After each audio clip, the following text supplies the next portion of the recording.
Righto, Cam. Cranbourne Cup last year, 2024. What a day for us. It was awesome, wasn't it? Remember it well. Such a hot day, and there was some excitement before the race. There was a bushfire. I think Trios nearly caught alight. There was a bushfire out the back in the gardens there. What we understand is there's smoke behind me coming out of the Trios Function Centre, a fire somewhere in the vicinity of that. Geez, I remember we're on our way to the track and we're getting text messages saying that the race might get called off because the place was on fire. And I'm like, oh, here we go. Globe got on track and he was sweating up a lot.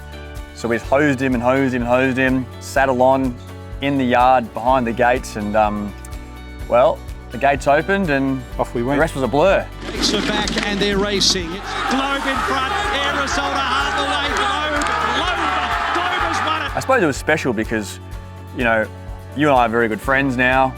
You're part of the stable, but you've got your friends in the horse, I got my friends. Yep. My wife's in the horse, so it's a real good group of people, and to win a race like the Cranbourne Cup, our hometown cup, it's just something else, wasn't it? Oh look, we had obviously my wife's in there with me. I've got some 3 or 4 really good friends in the horse as well. You know, they've come in from other horses. I think we've had a great relationship. You know, Michael Kent and whatnot, and Globe. You know what he did that day. You know, where we started off, we went on 4 races in a row, and you know, what's next? To get him back on the track and then to see him, you know, just keep pushing through. And to have all your family, your friends, like we've been around Cranbourne 17 years now with the Ford dealership, it was pretty cool to win your home cup. I could never own a horse by myself. I just think that'd be so boring. Like when there was maybe 60 of us in the mounting yard and the horse crossed the line, and he led the whole way and only just hung on and won with his big head, stuck his head out, like the euphoria. You can't match it. Like I was hugging people I've never met in my life. You're always hugging people. Yeah, trying to like a hug. I like winning, I like a hug, but you know, I've been to the races before and you see some of those big name stables, you know, they've won a race and you walk past the winner's bar and there's 2 people in it. I know. And you think, oh, they've got a big check, but who are they sharing the fun with? So I know. I think it's fantastic. And I think the euphoria was so great because of the roller coaster. You mentioned it before. You know, he started his career with a bang. 4 wins in a row. I think we were 3rd favourite for the Cox Plate at one point. Yep. We go to the Fee and Stakes in the spring and he has an issue, runs last. Yep. We had a water walker accident, we had a big leg, we were in hospital for a little while, off the scene. Everyone had sort of doubted if he'd get back. I suppose even Mick and I did at one point. And to win that target race for the preparation of the Cranbourne Cup, I think all that emotion just came out. You know, for us, the Cranbourne Cup wasn't just a lead up to bigger or better things. To us, it was the grand final, the grand finals. We thought, how good is this to get him back at the track, you know, to have all the owners and whatnot celebrate the way they did. We had our work Christmas party that night, and I've rolled up to the party, you know, with the Cranbourne Cup, and the staff are jumping around, everyone's drinking out of it. You might as well thought we'd won the Melbourne Cup, you know? It was just as big in our mind. It felt like that. Yeah, it was awesome.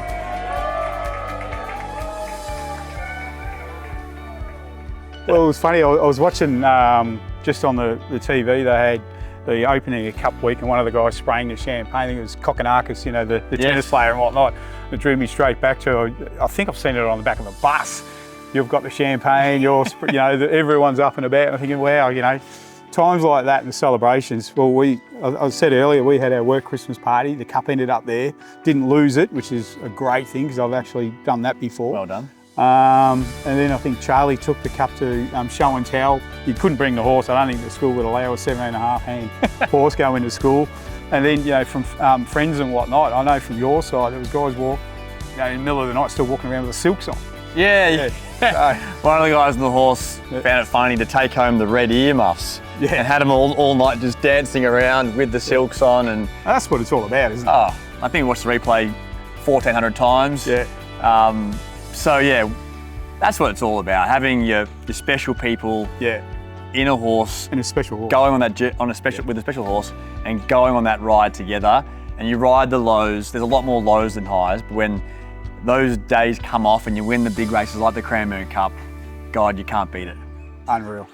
Globe kicks, Globe sprinted better, and Globe is going to upset them. Globe wins. Who would have thought after winning the Cranbourne Cup 12 months later, we're celebrating the Group 1 with him as well. But what a horse. It's been fantastic, hasn't it? Yeah, unbelievable. Especially because we came back in the autumn, high hopes and dreams, we carry on, and things didn't go well. We had a bad run in the Victoria Handicap. He didn't pull up quite right, and we spelled him again.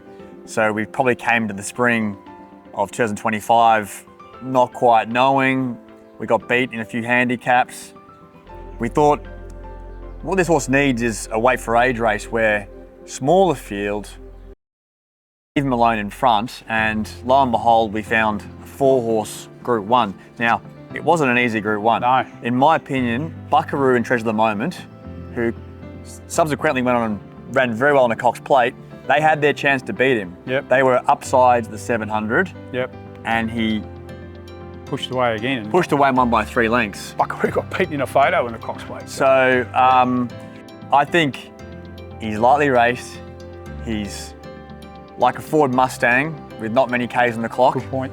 Not many Ks on the clock. He's only had 15 runs. Yeah. And I can't wait for the future, one day when we get the right scenario with a wet track, because he excels on soft ground. I know we've won a Group 1 on a good track now, but if he gets a softer, heavy track, I reckon that'll be a really good thing for him. And look, the other part too is he's a Group 1 winner now. We've got that. You know, like never dreamed. You know, I know friends that have had horses their whole life. Group 1s are Group 1s. You know. Yeah. Cranbourne Cup, Group 1 winner. Like, what a fantastic ride we've all been on.